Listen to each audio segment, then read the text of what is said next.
같이 읽습니다. 성령 충만 사단의 역사.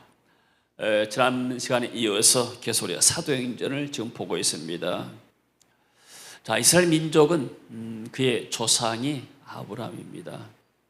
그래서 아담, 최초 인간 아담에서 아브라함의 시대를 갖다가 한 2000년 보고, 그 다음에 아브라함이 BC 한 2000년을 보고, 그래서 이스라엘 민족이 예수님 당시까지 오게 되면 한 2000년의 역사가 흘렀습니다. 그러니까 이스라엘 공동체로서 하나님이 아브라함을 부른 이후로 한 2000년이 지나는데, 그 2000년 동안 이 사람들은 뭘 믿었는가? 하나님을 믿고 또 모세를 통해서 주신 율법을 믿었습니다. 그러니까 율법과 또 주변에 있던 율법과 더불어서 주변했던 어떤 전통, 습관들이 있습니다. 이런 것들을 잘 지켜온 사람들이요. 2000년 동안 어떤 면에서는 그 생각들이 다 이렇게 닥쳐 있는 사람들이요. 근데 예수님이 오셔가지고 복음을 전하고 십자가에 죽으시고 또 부활하셔서 그 제자들에게 성령이 임해가지고 그 제자들이 복음을 전하니까 그 당시 유대사에서는 그야말로 발칵 뒤집어진 사건입니다. 그러니까 그들의 입장에서 볼 때는 도저히 이해가 안 되는 거예요. 어떤 이단 같은 사람이 나타나가지고 한 타임 하더니 나중에 또 그 사람이 죽고 나니까 제자들이 나타나가지고 또 뭐 기적하니까 이게 황당한 일입니다. 그래서 당시에 종교 지도자들이 이것을 수용할 수가 없는 거예요. 예수님도 십자가에 못 박고 예수님의 제자들이 복음을 전해서 안전병 이렇게 세우니까 어떻게 힐날 말이 없어요. 그래서 그러면은 다시는 예수 이름으로 말하지도 말아라. 이렇게 이 사람들이 엄포하면서 복을 막았어요. 그러면 보통 사람 같으면 위축됩니다. 근데 이 사람들은 위축되지 않고 복음을 증거했어요. 그래서 결국 초대교회에 이 복음의 승리를 얻고 나중에 로마에 가서 복음을 증거했고 이 복음이 오늘날 온 세상 우리까지 전달된 줄로 믿습니다. 우리가 익숙하지 않으니까 새로운 것들을 받아들이기가 굉장히 어렵습니다. 한국 교회도 장로교회는 굉장히 전통적이잖아요. 근데 옛날에 순복음교회가 돌아가지고 예배 시간에 박수를 치고 통성으로 기도하고 뭐 금식하고 또 철야하고 장로교회 어떤 쭉 해왔던 그런 어떤 패턴으로 봐서는 잘 이해가 안 되는 거예요. 그래 한때는 순복음교회를 2단으로 막 찍었잖아요. 예, 자기들이 받아들이기 어려우니까. 나중에 지금은 이제 순복음하고 장로교 경계가 별로 없어요. 장로교가 순복음교회 같고 순복음교회가 또 장로교 같고. 자, 그래서 제가 어떤 말씀을 드리냐면은 초대교회 사도들이 복음을 전한다는 것은 굉장한 핸디캡이 있었고 어렵다 그 말이죠. 자, 우리나라 초대교회 최초의 선교사가 언더우드라는 선교사가 왔습니다. 140년 전 1884년에 왔습니다. 이번에 영국 출신인데 아버지가 미국으로 이민 가가지고 거기서 대학을 졸업했습니다. 그리고 대학 졸업을 해서 다시 신학교 가지고 목사가 돼가지고 이번이 한국의 선교의 꿈을 꿈고 또 부름을 받아가지고 한국에 온 최초의 목사 선교사입니다. 그래서 이 사람이 지금 와가지고 광해원이라는 알렌 의사 선교사가 세운 그런 것이 있습니다. 거기에서 화학 물리학을 가르쳤고 1년 만에 우리말로 전달할 수 있을 만큼 한국어를 익혔습니다. 그래서 처음에는 병원, 고아사업, 교육사업 주력하고 또 최초로 우리나라 사람들에게 세례를 베풀었습니다. 그리고 이분이 신약구약 성경을 우리말로 번역했습니다. 그래서 오늘날 한국 번역 성경의 기초를 만들어놨어요. 그리고 언론인 활동도 많이 했습니다. 이분이 그냥 선교사만 아니고 기획력도 있고 글도 잘 쓰고 또 정치력도 있고 그래서 왕들하고도 교류하고 그래서 그리스도 신문 창간의 새로운 지식과 영적 양식 제공, 전도 찬송가에도 선구자 역할을 했고 그 당시에는 이제 낱개로 있던 찬송가를 150장을 번역해가지고 책으로 찬송가처럼 만들었어요. 그리고 여행하고 저쪽에 그 당시에 이제 이렇게 살면서 서울에 살면서 저쪽에 북한 쪽으로 가고 또 중국도 가고 여러 나라도 여행을 했습니다. 이번에 1984년에 왔는데 5년 후에 한국에서 결혼했습니다. 이 사진은 뭐냐면 신혼여행 사진이에요. 어디로 갔는가? 또 황해도 쪽으로 간 것 같아요. 그래서 왼쪽이 3번째와 5번째 신혼여행을 겸한 서북 일대 답사에 나셨다. 그래서 이 부부가 근데 그 짐을 지금 싣고 지게에다 싣고 있는 분들이 누구냐면 한국 사람들이에요. 우리가 그 네팔 가게 되면 네팔 이렇게 사람들 있잖아요. 탐험 가게 되면은 그 뭐라 하지 않습니까? 그 짐을 싣고 산에 따라다니는 사람처럼. 그러니까 이 당시에 선교사들은 양복을 입고 머리를 이렇게 다 이렇게 단정하게 하고 여성들도 뭐 파마도 하고 막 했는데 한국 사람들은 상투 쓰고 그리고 또 옷도 한복 입고 뭐 신도 뭐 이게 좀 굳어낸 것도 없기 때문에 뭐 집신이나 아니면 뭐 어때 그런 신을 신었을 거 아니에요. 이 사람들 볼 때는 우리 한국에서 초대교회 사람들이 볼 때는 이 외국인들이 굉장히 낯설잖아요. 키는 크고 눈도 파랗고 얼굴도 하얗고 이상한 사람들이 와가지고 근데 이분들은 어떤 면에서는 굉장히 준비된 사람들이에요. 그래서 와서 우리나라에 와서 많은 좋은 일들을 많이 했습니다. 그래서 신혼여행을 어디로 갔는가? 그쪽으로 이렇게 항해도 그쪽으로 해서 다녀왔다. 이렇게 그 당시 뭐 차도 없기 때문에 이렇게 짐을 이제 싣고 나서 자 그리고 선교사들 중에 가장 먼저 황해도에 교회를 세우고 오지 여행 전도 또 위대한 정치가고 미국 캐나다 장로교를 한국에 끌어들이고 그에게 선교비를 모금했습니다. 선교사 연합을 조직해서 연합사를 되고 국제 YMCA를 이렇게 세웠습니다. 그리고 고종을 이제 민비가 시해당하고 났을 때 고종을 보살폈어요. 이번에 그리고 일제가 나라 주권 빼앗을 때 가장 맹렬히 반대했고 뛰어난 교육자요, 청소년 지도자요, 또 이렇게 연세대학에 기초를 놓은 분이요. 그리고 경신중고를 세우고 오늘날 연세대 기틀을 잡아 조선은 지 31년 만에 하나님의 분명히 안겼습니다. 그리고 친진이 모은 장례비도 우리 또 한국을 위해서 썼습니다. 자기의 삶을 27살에 와가지고 31년 동안 이렇게 사역하다가 54세인가 51세로 하나님 앞에 갔잖아요. 얼마나 훌륭한 분입니까? 근데 초대교회에서 그 당시에 이렇게 한국 와서 복음을 전개했지만은 한국 사회 받을 때는 굉장히 좀 이렇게 이질감 느껴졌고 좀 어렵잖아요. 초대교회가 복음을 전개할 때 이보다 더 심한 상황이었습니다. 그러니까 당시에 권세를 잡고 있던 종교인들, 바리새인들 이런 사람들이 또 설교를 하더라도 바리새인들이 회당에서 해야 되는데 또 무슨 의식을 하려면 제사장들이 나와서 해야 되는데 이 뭐 어부 출신들이 이런 사람들이 나와가지고 와서 자기들이 뭐 설교한다니까요. 기가 찬 거예요. 저 사람도 공부도 안 한 사람들인데 뭐 이렇게 어떤 종교적인 비행도 없는 사람들인데 그야말로 이렇게 어떤 사람이 나타나가지고 이렇게 복음을 전고 다니까 그 사람들 입장이 굉장히 어렵습니다. 그래서 이 사람들 입장에서는 예수님도 십자가에 못 박고 제자들도 이렇게 잡아 죽이고 이런 일을 핍박을 했게 되죠. 그렇지만은 이 사람들이 그런 것들을 이기고 이렇게 복음을 전했다는 것이 하나님의 은혜고 능력인 줄로 믿습니다. 그래서 그들의 원인이 뭔가? 성령 충만했습니다. 성령에 충만한 것이 무엇인가? 성령으로 지배한단 말이잖아요.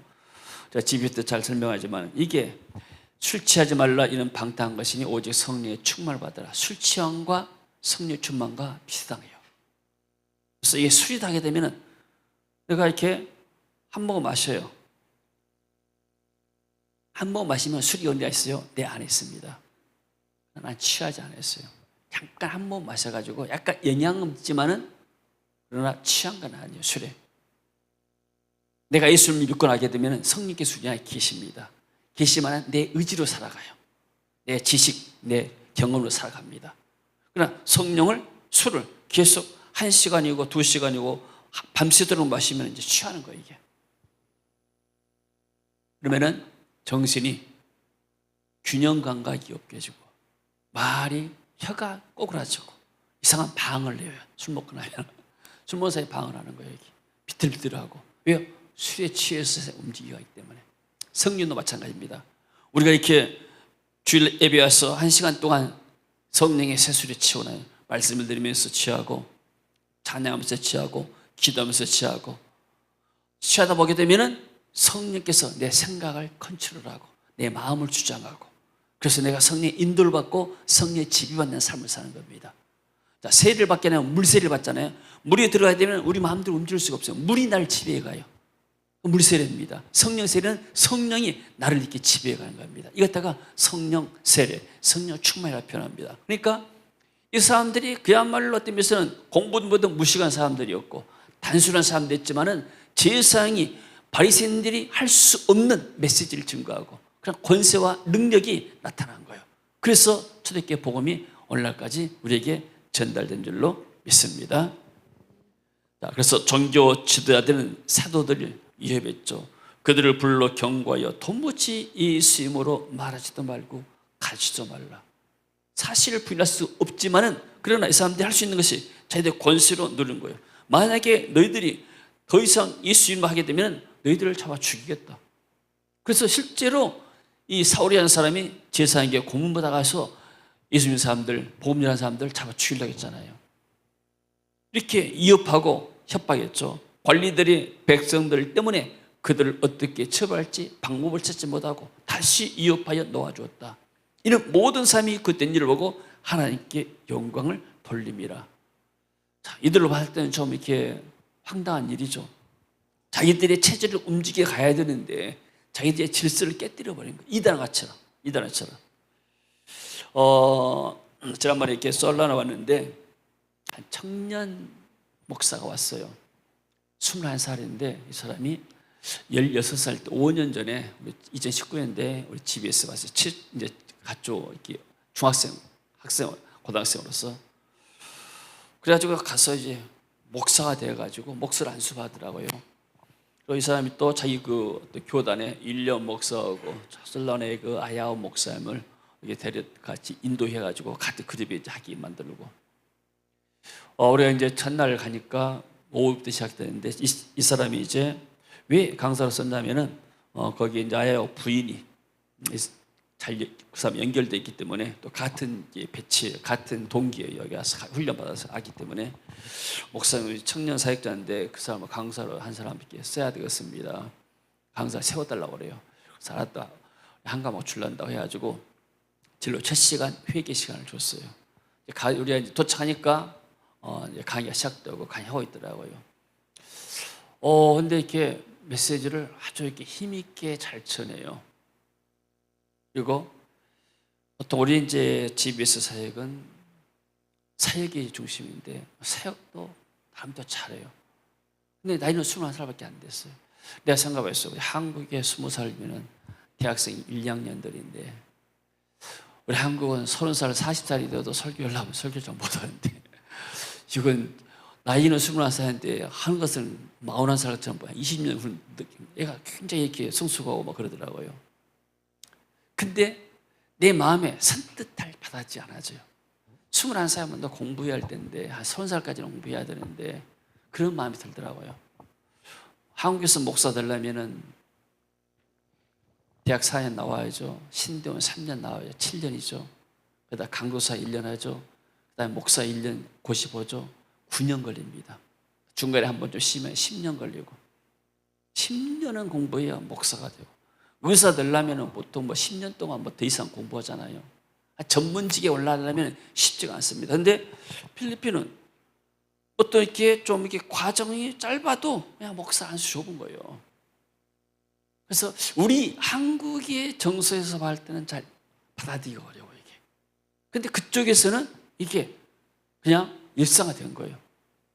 그래서 이런 차이가 있구나. 이게 문화의 차이구나. 그리고 생일 문화도 우리가 완전히 달라요. 그래서 이번에 이제 그 솔라노에서 집회했는데 다쿠파이라는 것들이 거기까지 가기가 한 4시간 걸려요. 밀리면 5시간, 6시간 걸리는데 다쿠파에 있는 이제 한 목사 사모님이 그 치과 의사인데 60세 생일이다고 크게 세 모양이에요. 목사님 꼭 와주세요. 만났을 때 이야기했었는데 간다고 해놨는데 엄청 부담돼요.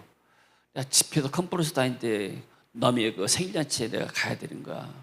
근데 마치 이제 그쪽 설라노에서 내려가는 길에 만일 목사님하고 같이 해서 딱 2시간 차이 나는데, 우리가 목적지 가는데 딱 경유서 하면 2시간 차이 나는데, 거기 가서 우리가 잠깐 기도를 해주고 가자 해가지고 이렇게 아침에 밥 먹고 출발했어요. 한 5시간에서 중간에 밥 먹고 저다음에 시간이 늦어가지고. 근데 호텔에서 출발 전에 아야목 그 부인이 오셔가지고 이제 이렇게 이야기를 하는데, 내가 그랬어요. 사모님, 우리가 지금 바로 수비로 안 가고 지금 다국방 들렸다가 그 목사님 사모님 생신이라고 해서 내가 내일이 생신인데 내일은 내가 참석 못하고 까비 때 가야 되기 때문에 오늘 잠깐 들어서 기도를 해주고 한다고. 그러니까 이분이 대뜸 말해요. 목사님, 저도 7월이 생일입니다. 그래서 나 깜짝 놀라서 또 날 초청가 싶어서 7월 초청다면 또 어쩌겠어 또 이렇게.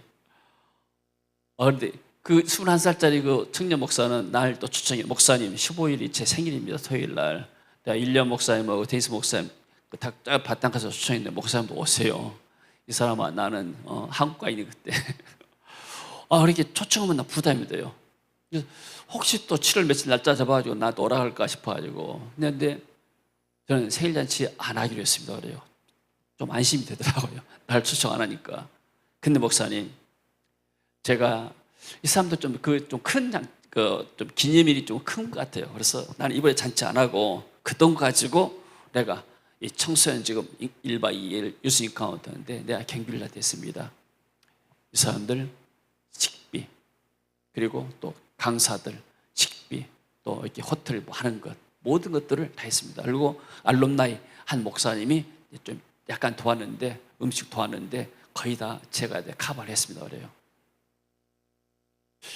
그러면서 이어서 이야기해요. 목사님, 나는 돈을 의미 있는 곳에 쓰기를 원합니다. 나를 위한 내 생일잔치를 위해서 내가 사람들 다 불러 모아놓고 이렇게 한번 이렇게 잔치한 것도 좋지만은 그건 나를 위한 것이고, 나는 이 청소년들 앞으로의 미래가 아닙니까? 이 청소년들 살리는 일에 나 이렇게 돈을 쓴 것이 더 의미 있다고 생각됩니다. 짧은 대화였지만은 굉장히 은혜를 받았어요. 이 사람이, 나는 보통 의사들은 차도 있고 집도 있고 굉장히 부자잖아요. 빌딩도 있고. 그래서 돈을 그냥 돈 있으니까 부자니까 이렇게 쓴다 생각했는데 그게 아니더라고. 이 사람들이 좀 풍족하게 살지만은 그래도 이 사람들이 돈을 의미 있는 곳에 쓰는 것이구나. 그래서 그 닥터 그 아야오도 우리 집에서 끝나고 나서 이렇게 목사가 된 것이 그냥 우연이 아니구나. 이분들의 삶을, 정말로 남은 삶을 의미 있는 곳에다가 투자하고 쓰기를 원하구나. 그래서 목사가 됐구나. 그렇게 제가 느꼈어요. 처음에 의사가 목사다니까 주변의 의사들이 다 미쳤다고 여겼어요. 지금은 이제, 그 당시에는 처음에 할 때는 아예 아들에게 맡겨주고 의사 안 타가, 지금은 이제 월요일부터 금요일까지 일을 한다 하더라고요. 그래서 왜 일을 하냐니까, 내가 이렇게 선교도 해야 되고 또 뭐 또 해야 되는데 내가 돈이 필요해서 내가 공급자다고. 내가 또 아내가 이번에 7월 달에 아내하고 딸이 또 한국 가는데 돈이 있어야지 않냐고, 내가 돈 벌었어야 될란다고. 사람들이 좀 겸손하면서도 좀 생각 자체가 좀 건전하더라고요. 참 이게 내가 이분을 통해서 내가 이렇게 멀리서 와서 멀리 이렇게 한 번씩 갔다 오려면 힘들지만은 그런 어떤 그 사람들의 고백과 간정 들을 때 마음에 힘이 오더라고요. 참 이런 사람들이 일어나구나. 그래서 제가 이렇게 썼지만은 사실 우리 교회 또 네트워크 목사님들 더 헌신 많이 하잖아요. 그분들보다 훨씬 더. 어쩌다 한 번 하는 것은 누구나 할 수 있어요. 그러나 계속해서 한다는 것은 쉬운 일이 아니에요. 그러니까 여러분들이 정말로 훌륭한 거야, 이게. 할렐루야. 말 안 해서 그래, 자랑 안 해서 그러지. 여러분들이 이 비전에서 계속 일 때마다 또 1년에 2번씩 이렇게 헌신하고 또 협력하고 몸으로 봉사하고 여러 가지 봉사한다는 것이 쉬운 일 아니잖아요. 여러분들이 그만큼 하나님의 은혜를 있고 또 성령이 충만하기 때문에 이렇게 된 줄로 믿습니다. 할렐루야. 그래서 이들은 어떤 이업함, 심지어 이 사람들이 순교자까지 되었습니다. 사람 목숨을 위협한다 하더라도 이들은 개의치 않고요, 성령이 그들에게 임하니까 새로운 힘이 생겨버렸어요. 베드로 요한이 대답해 이르되 하나님 앞에서 너희 말을 듣는 것이 하나님의 말씀을 듣는 것보다 옳은가 판단하라. 우리는 보고 들은 것을 말하지 아니할 수 없다 하니. 베드로와 요한은 공부한 사람들이 아니에요. 오늘날만 대학 나오고 이렇게 학위반 사람도 아니에요. 그렇지만은 이 사람들은 예수님에게 훈련받고 메시지를 증거하다 보니까 이렇게 놀라운 메시지를 듣는 거예요. 이런 말이 어떻게 나옵니까? 성령이 충만하니까 그런 말 나오잖아요. 하나님 말씀을 듣는 것이 옳으냐, 너희 말 듣는 것이 옳으냐, 어떤 사람이 더 권위자냐. 이게 지혜의 말씀이죠. 그들이 담대히 복음을 전할 수 있던 이유가 그들이 성령으로 충만받았기 때문입니다. 할렐루야. 그래서 빌기를 다음에 모인 것이 진동화 되는 무리가 다 성령이 충만하여 담대히 하나님의 말씀을 전하니라. 그래서 우리가 세상 살다 보게 되면 믿음이 약할 때가 많아요. 염려 근심이 막 돌아요. 세상에 뉴스 보게 되면 정치, 경제, 사회, 교육 모든 부분에서 밝은 얘기들이 별로 없어요. 항상 어두운 얘기만 나옵니다. 사건, 사고가 많기 때문에. 그러면 우리도 믿음도 약해지게 되고 우리 마음이 좀 세상에 염려근심이 많은데, 그러나 우리가 하나님 앞에 나와서 예배드리고 말씀으로 이렇게 받고 또 하나님 성령으로 충만받게 되면 우리의 심령에 힘을 얻게 되고 또 강한 믿음을 소유하게 될 줄로 믿습니다. 네. 그래서 성령이 충만을 받으면 사람의 지식과 경험을 초월한 능력이 우리에게 임합니다. 지금 우리 이렇게 지비스를 통해서 많은 사역자들이 나왔어요. 제가 이렇게 19년 전에 가서 훈련받고 와서 우리 교회도 많은 변화가 있었고 또 우리가 19년 동안 이 사역을 좀 해왔 20년째잖아요. 이렇게 하기가 쉽지 않은데 하나님께서 그동안 은혜 주셔가지고 이 지비스를 통과한 사람들이, 청년들이 목사한 사람이 많고 또 낙심해서 목회 그만둘렀던 사람들이 와서 새 힘 얻어가지고 목회를 잘하고 있고 또 평신들이 와가지고 굉장히 헌신자가 됩니다. 이번에 데이스 목사 교회 갔더니요, 교회 개척한 지 1년 7개월 됐어요. 근데 그 교회 청년들만 데리고 한 75명 청년들 왔어요. 인카운터를 하루 했는데 주일에도 1부, 2부, 3부, 4부 예배를 드리더라고요. 1년 7개월밖에 안 되는데. 그래서 데이스 목사가 규모가 있어요. 큰 교회를 해봤기 때문에 톤도에서 거기서 모든 기획을 다 해봤기 때문에 부목사가 3사람이고 장로님들이 또 4분이가 된다고 그래요.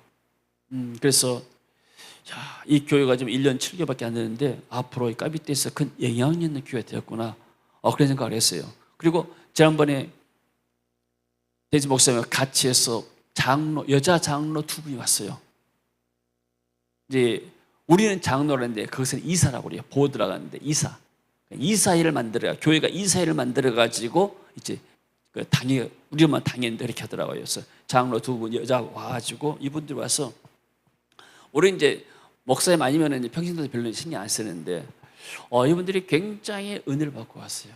이번에 청소년 수련을 하는데 한 분씩 이제 식사를 막 이렇게 준비했더라고요. 도시락을, 이 사람들은 밥을 우리처럼 못 오니까 도시락을 준비하고 하는데 장로님 2분이 한 번은 피자를 한 번 하고 한 번은 이렇게 도시락을, 점심을 이렇게 준비했더라고요. 그러면서 이렇게 소개를 해요. 이분들 은혜 받고 와가지고 이렇게 봉사하고 헌신한다고. 그러니까 평신도들도 와가지고 굉장히 이렇게 은혜 받고 나면 교회가 달라집니다. 그래서 데이스 목사한테 그런 얘기 했어요. 세부에 이한 목사가 있는데 이 사람 자기 교인 한 50명이 우리가 GBS에 참여해서 은혜 받았다. 내가 지난번에 가니까 교회가 놀랍게 부흥되어 없더라. 그러니까 처음에는 그 사모님이 막 듣고 오니까 목사님이 이해를 못해요. 아니 왜 사모는 자꾸 한국에 우리 성도를 데리고 가느냐. 그때 와서도 나한테 이야기하더라고. 나 이해를 못 하겠다고. 근데 이번에 하니까 태도가 바뀌었어요. 교회가 부흥되니까 이 사람들이 헌신자가 되고 일꾼이 되어버리니까 교회가 이제 왕성합니다 지금. 할렐루야. 그래서 왜 그러는가? 오게 되면은 2주 동안 뭐 하는가? 성령 충만 받는 거예요. 할렐루야. 저는 청소년 이 수련회 중고등학교 학생들, 청년들 이렇게 분목사하고 할 때 수련회 데려가게 되면요, 별로 이렇게 게임하거나 노는 시간이 없어요. 보통 이제 수련회 가게 되면은 뭐 사치기 사밥 보고 막 이렇게 놀기도 하고 여러 가지 게임 하잖아요. 근데 나는 그런 걸 안 해요. 난 그런 걸 싫어하고. 처음부터 그냥 오전에도 공부시키고 기도하게 만들고 오후에도 그냥 푸름을 돌려요. 저녁에는 이제 성령 받게 만들고. 그러니까 처음에는 애들이 좀 이렇게 재미가 없으니까 뭐 하는데 처음에 오늘 또 첫날은 좀 서먹서지만 나중에 두 번째 날 가게 되면 분위기가 익혀지고 마지막 날에는 이들이 성령 받고 변화돼요. 그러고 나서 변화되고 나면은 이들의 삶이 바뀌더라고요. 집에서도 똑같아요. 지금 집에서도 특별하게 우리가 뭐 수련회 하게 되면은 뭐 게임 같은 거 없어요. 보통 교회에서 이제 가게 되면은 막 노는 시간이 많습니다. 놀리고 나서 저녁이나 간단하게 형식적으로 예배 드리고 말고 그러는데 우리 집에서는 처음부터 끝까지 하루가 됐든 이틀 같든 계속 찬양하고 말씀 듣고 기도하고 이것밖에 안 하거든요. 그러니까 성령으로 충만하게 되고 우리 집에서도 마찬가지로 하루 10시간이지 않습니까? 오전에 4시간, 오후에 4시간, 저녁에 2시간인데 10시간은 그냥 10시간 아니었다면 얼마나 힘듭니까? 근데 시간 성령께서 그들에게 임하니까 하나님 그들에게 은혜를 주신 줄로 믿습니다. 할렐루야. 자, 그런 가운데 특별한 역사가 일어났습니다. 기록 가운데서 이제 권세자들의 지시를 거부하고 어떤 사람도 담대히 복음을 증거했고 그리고 또 어떤 지혜와 지식이 생기게 되고 근데 뭐가 있냐면 물질강이 단성과 달랐어요. 자, 믿는 무리가 한 마음과 한 뜻이 되어 모든 물건을 서로 통용하고 자기 재물을 조금이라도 자기 것이라는 이가 없더라. 사람들이 성령에 충만하니까 보통 사람들은 아이들도 자기 손아귀에 들어오게 되면은 잘 줄나가지 않아요. 인간의 본성입니다. 근데 성령에 충만하니까 사람들이 초대교회에도 가난한 사람들이 많았어요. 밥 먹고 살기 힘든 사람들. 지금 한국이나 또 필리핀도 다이어트를 많이 하는데 밥을 안 먹는, 쌀을 안 먹는 다이어트를 많이 하잖아요. 탄수화물이 많다고.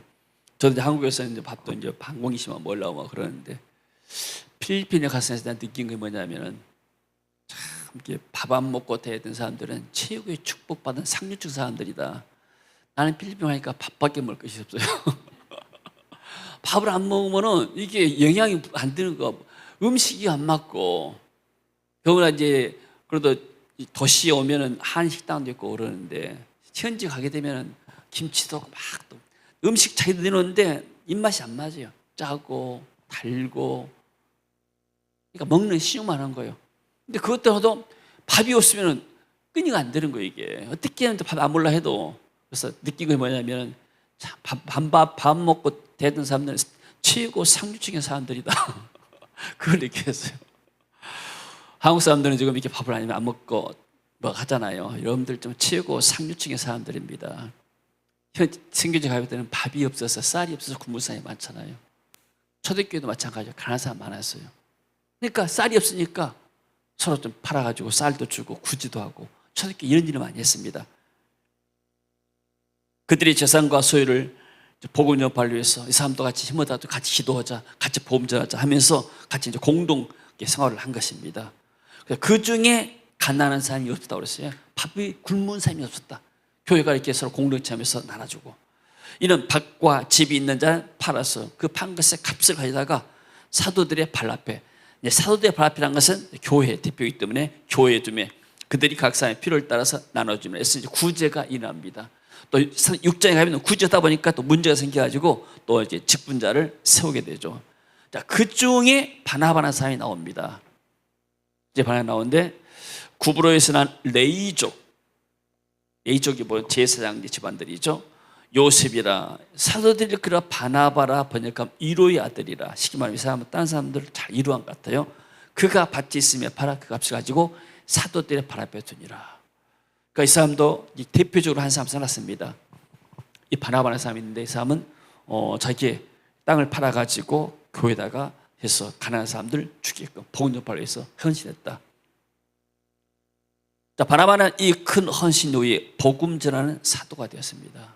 엘리사가 쟁기를 갈다가 부름받았어요. 쟁기를 불태워버리고 소를 잡아가지고 잔치하고 엘리야를 따라갔던 것처럼 초대교회는 이런 성령의 충만한 사람들의 헌신으로 어려운 환경 가운데서도 복음이 전파되었다. 여러분, 우리 교회도 정말 여러분들에게 성령이 충만하기 때문에 우리 이렇게 헌신하고 이런 사역들을 이루어 간 줄로 믿습니다. 여러분은 정말 일당백의 삶인 줄로 믿습니다. 할렐루야. 자, 그런데 5장에 넘어오게 되니까 성경을 한번 이렇게 열어볼까요? 성경을 읽어가면서 제가 설명해 드릴게요. 자, 1절 같이 한번 읽습니다. 하는 사람이 그의 아내 삽비라와 더불어 소유를 팔아. 그러니까 바나바의 헌신이 교회 안에 큰 감동을 일으켰어요. 저 믿음이 대단하다. 사람들이 칭찬할 수 있잖아요. 거기에 아나니아 사람이 현혹되었어요. 이 사람도 자기도 이렇게 교회 안에서 좀 영광을 받기로 오네요. 그래서 이제 아내와 더불어서 자기 소유를 팔았습니다. 팔아가지고 그 값에서 얼마를 감췄어요. 쉽게 말하면 1억을 받았다면 한 5천을 놔두고 5천만 가져와서 이렇게 아내하고 합의해가지고 사도들이 발 앞에 두면서 뭐라 했냐면 저도 나의 전 재산을 다 팔아가지고 왔습니다. 이게 전 재산입니다.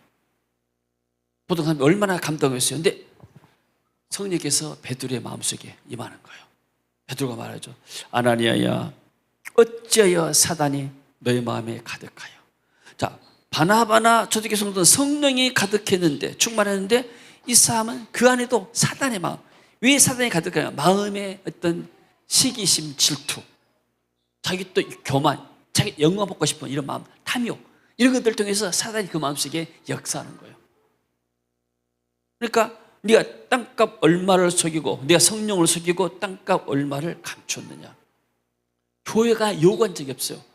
너희를 또 바나바처럼 이렇게 해라, 것이 없는데 이들이 마음속에 어떤 탐욕이 들어와가지고 자기들도 한번 그 교회 안에서, 공동체 안에서 이렇게 영광을 받기를 원해서, 만약에 이것이 허용이 됐다면, 베드로가 모르고 받고 했다게 되면 이 사람들은 이것이 한 번이 아니고 계속해서 이런 일을 할 거예요. 내가 이렇게 속여도 교회가 모르더라. 근데 교회가 이제 탄생돼가지고 처음으로 시작되는데 성령께서 특별하게 이 사건을 다루었습니다.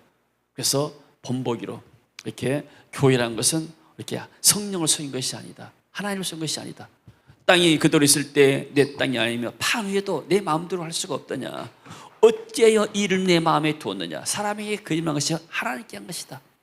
그래서 아나니아 이 말을 듣고 엎드려져 혼이 떠나니 이 일을 듣는 사람이 다 크게 두려워하니라. 하나님이 교회 안에 초대교회 질서를 세우려고 하나님이 이렇게 했습니다. 그래서 우리 마음속에가, 우리가 집에서를 하면서 마음속에 탐욕이 있고 마음속에 시기가 있고 질투가 있고 하게 되면 사단이 그걸 통해서 역사하게 되면 바로 내 마음이 어려움을 당하는 겁니다. 그래서 우리는 하나님의 나라, 하나님의 비전, 여기에 우리가 관심이 되지 마음속에 내 어떤 욕심이 들어가게 되면 사단이 역사해요. 제가 이렇게 부목자 할 때 대성교회에서 45인승 차를 하나 구입하게 됐어요. 근데 그 당시에 이제 현대차가 있고 기아차가 있는데, 그 당시에 기아차는 이제 현대차보다 기아차가 뭐 이렇게 좋다고 말할 수 없는데, 기아애가 대학 동창생이 하나 근무를 했어요. 그래서 내가 가격을 좀 알아봤어요. 이제 교회 이렇게 장로님도 연결해가지고. 근데 이제 내 마음속에가, 내가 이 사람한테 뭐 아무것도 돈도 안 받지만 같은 동창생이니까 이 아이면 기아차, 이 사람 직원차를 사왔으면 좋겠다, 그런 마음이 들더라고요. 물론 이제 교회가 이렇게 샀지만은 대속교회에서 기아차를 사긴 샀어요. 샀는데 그때 내 마음속에 어떤 마음이 드냐면 욕심이 들어가더라고요. 이 아이면은 다른 사람 받아도 내 동창이 샀으면 좋겠다. 그래가지고 내가 그쪽 내 동창 편을 드는 그런 생각이 들더라고요. 그래서 내 마음속에서 이것이 탐욕이구나. 교회 일할 때도 그래서 그랬잖아요. 내가 아는 사람, 내가 좀 연결된 사람을 좀 뭐 일 있으면은 또 주고 싶은 그 마음이 인지상정이잖아요. 이제 교회 안에도 이렇게 할 수가 있겠구나, 그런 생각이 들었어요. 내가 목사지만은 나도 이렇게 사람의 그런 인정에 끌리게 되구나. 교회 안에도 마찬가지로 이런 일이 있을 수가 있겠다. 그래서 이 사건을 보면서 나도 똑같은 마음이 들었구나, 이런 생각이 들었습니다. 하나님의 징계가 그들 부부에게 임했고, 그것은 이제 지금은 그렇지 않지만은 하나님께서 특별하게 그때 사도 베드로에게 줘가지고 교회를 좀 세우기 위해서, 교회가 이제 막 세워나가고 하는데 거기서 뭐 불의와 부정과 이런 게 있게 되면 공동체가 운영이 안 되기 때문에 사단은 인간의 시기심, 질투, 교만한 마음, 탐심을 부추게 됩니다. 그래서 내 뜻대로 마옵시고 주의 뜻대로 하옵소서. 아멘. 우리는 내 마음에 안 들면 비판을 많이 하잖아요. 캐나다에서 옛날에 게리 목사라고 왔어요. 포항가서 이제 집회를 했어요. 게리 목사하고 저하고 아내가 이제 통역하고, 이제 집회 오후에 점심 먹고 나서 커피집에 커피잔 마시면서 게리 목사 보고 포항 목사 보고 대화를 통역 세워가지고, 그 당시에 이제 오바마가 이제 대통령 선거에 나왔어요. 그래가지고 오바마는 이제 이슬람교 가깝잖아요. 그래서 이 게리 목사가 보수이기 때문에 막 오바마 목사를 막 공격해요. 그 사람 동성애 뭐 주의자고, 그리고 보수 교회를 파괴하고 막 그런다고.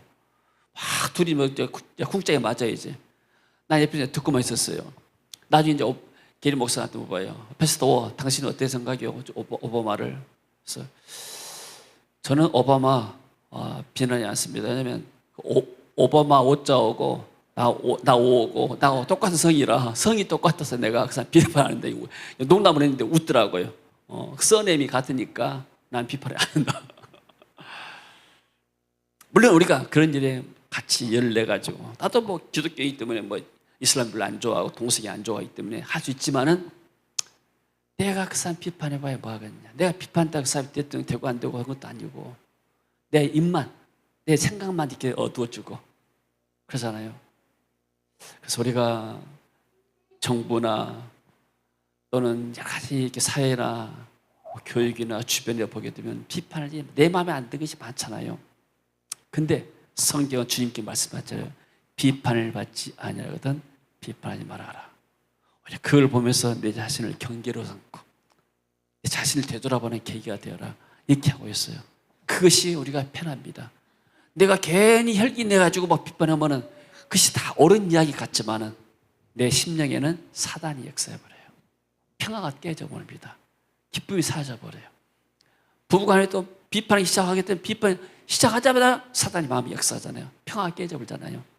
그런 것처럼 다른 사람이 허물을 볼 때 내 자신을 되돌아본 것이, 그리고 내 자신을 이렇게 지켜간 것이 오히려 더 우리 마음을 지키고 그게 성령의 은혜를 이게 지속하는 길이 된 줄로 믿습니다. 사단은 교회의 질서를 파괴하고 사단의 왕국을 세우려 간다. 오직 성령께서 교회를 통해서 전도자를 세우시고 복음을 전해서 하나님 나라를 세워갑니다. 사단의 역사는 어떤 분이 어디에 다 있습니다. 그러나 성령은 교회를 통해서 일꾼을 세워가지고 일꾼을 통해서 하나님 나라를 세워간 줄로 믿습니다. 자, 사단의 역사는 복음을 막고 교회 질서를 무너뜨립니다. 사단은 교회를 파괴하고 지배하기를 원합니다. 오직 성령으로 충만한 사람들 통해서 하나님 나라의 복음이 지금까지 전해왔습니다. 이번 7월 GBS에 참여한 사역자들이 이 기간 동안에 다 성령으로 충만하기 위해서 또 기도하시고, 또 우리가 이렇게 봉사하고 섬기는 것들도 이분들이 다 힘 얻어가지고 가서 은혜 받으라고 한 것 아닙니까? 그래서 이번에도 놀라운 역사들이 일어날 것 같습니다. 한 사람이 중요해요. 앞으로 젊은 사람 한 사람이 중요합니다. 이 사람이 앞으로 어떤 일을 할지 모르거든요. 그래서 이 청년들 우리가 잘 또 맞이해서 기도해서 이분들이 하나님의 정말 은혜 받고 가게 되면은 한 사람의 놀라운 역사를 이룰 줄로 믿습니다. 우리가 이제 에두 목사님이 이제 이번에 멀티비자가 이번에 올해 10월 달에 끝난다 해가지고 어제 나한테 문자가 왔어요. 그래서 그러면은 10월 달까지 그 비자가 유효되면은 이번에 7월에 오라고 그랬어요. 예, 올란다고 그래요. 티켓까지 끊었습니다. 그러면서 우리 교회에서 이제 그 아들하고 딸을 계속 좀 돕잖아요. 얘도 목사님 그래요. 목사님, 얘들이 이제 앞으로 직장 가지면은 우리 집에서를 돌란다고 그래요. 돌지 않을지 모르지만 말이라도 고맙더라고. 우리가 장학생 자금 줘가지고 좀이라도 얘들 성장해가지고 하나 이제 의사 되잖아요. 지금 딸은 의사 되고 아들도 엔지니어 뭐 공부하고 있고, 얘들이 이제 다 직장 잡으면은 집에서 이제 헌금하려는 거예요. 그래서 말이라도 고마워요, 말이라도. 그래서 우리 성도들도 좀 에두 목사한테 보고 싶어 하고 그래서 한번 이렇게 온지 오래됐어요. 이번에 잘 됐어요. 저희 어머니가 돌아가시면서 안티폴레 빌딩을 줘가지고 거기서 세를 나온대요. 세 나오면 세 받아가지고 형제는 남고, 그리고 또 예배당 뭐 땅도 지금 그 건물도 좀 사놨어요 지금. 그리고 또 조그만 사업을 하는데 사업 때문에 바빠가지고 사업이 잘 된 모양이에요. 그리고 또 아침마다 그 내 아이들을 뭐 이렇게 픽업해줘. 그러니까 굉장히 바쁘게 살아요 지금. 네, 경제적으로 하나님 많이 복을 주셨고, 그래서 이번에 또 오면은 하나님께서 그 은혜를 줄 줄로 믿습니다. 특별히 이번에 또 이렇게 메인 주요 필리핀 목사님들이 못 와요. 일리안 목사는 못 오고 또 저쪽에 마니엘 목사님도 못 오고 또 노인 목사는 못 오는데 레드 목사 오게 되면 또 빈자리를 좀 채워줄 줄로 생각이 되집니다. 할렐루야.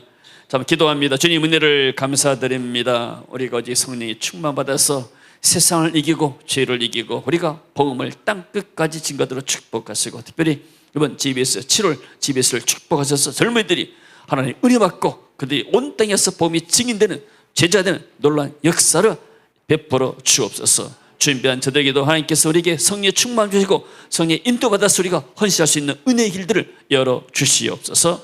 예수님 이름으로 기도합니다. 아멘.